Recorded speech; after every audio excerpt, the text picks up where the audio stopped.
Good morning from the Protos newsroom. The date today is Friday the 18th of December, and you're listening to the Protos Daily.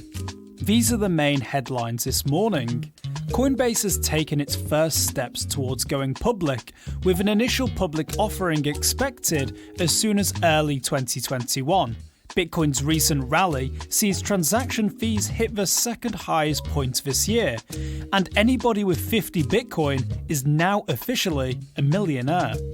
At the present time, Bitcoin is trading just under $23,000, up nearly 29% for the week. The biggest crypto exchange in the US, Coinbase, has formally taken the first steps to go public sometime next year.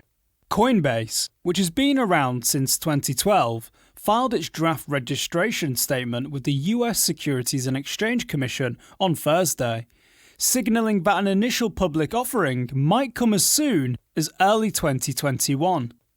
The exchange was valued at just under $8 billion as of 2018, but there's currently no word on what figure it might push once the initial public offering actually happens.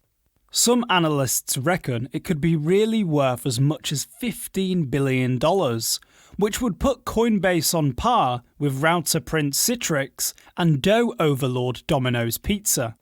Coinbase's IPO posturing comes just as the crypto market enjoys impressive gains, with Bitcoin setting a new all-time high of more than $23,500 earlier this week. Coinbase currently processes just over $2.8 billion worth of crypto each day, a little less than 1/4 of the trades flowing through the number one exchange in the world by volume, Binance. Bitcoin's recent rally has sent the network's average transaction fees to the second highest point this year, having tripled since Monday.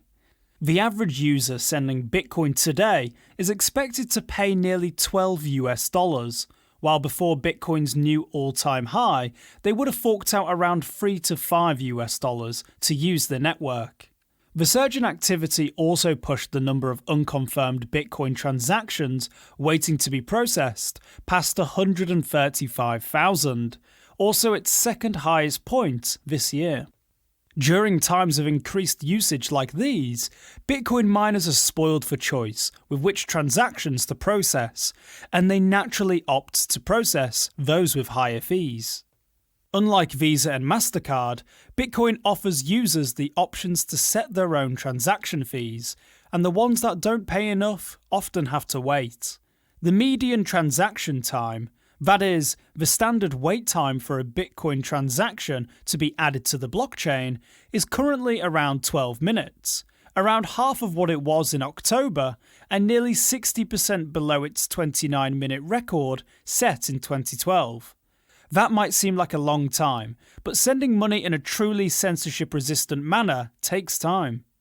So, all things considered, Bitcoin seems to be holding up relatively well. For scale, Ethereum currently has around 20,000 more transactions pending, with fees comparable to before Bitcoin's $23,000 run, and an average wait time of around 5 minutes.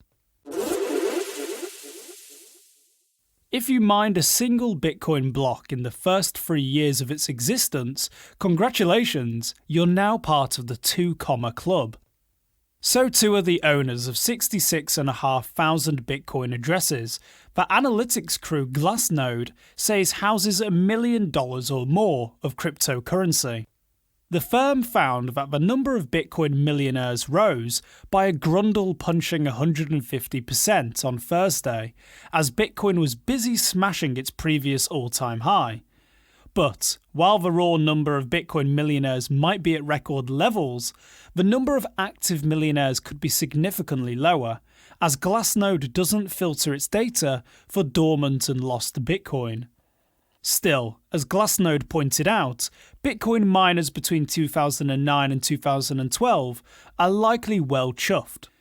Back then, they received a truly enormous 50 Bitcoin for each block they mined.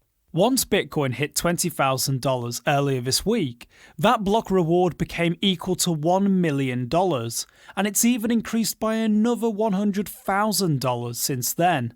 Now that's a lot.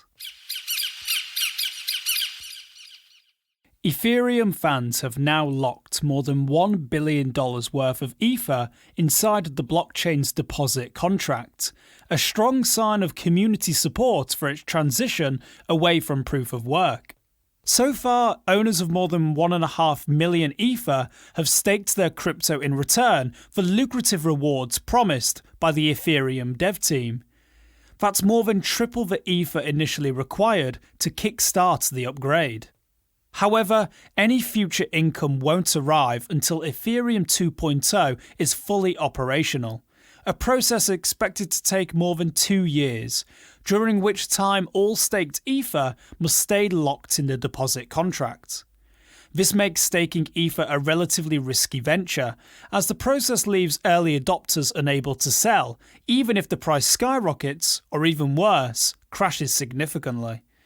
For what it's worth, the earliest Ether stakers opted in when it traded for around $420, and that price has risen nearly 60% since then, a fact that might have already left some with a bad taste in their mouth.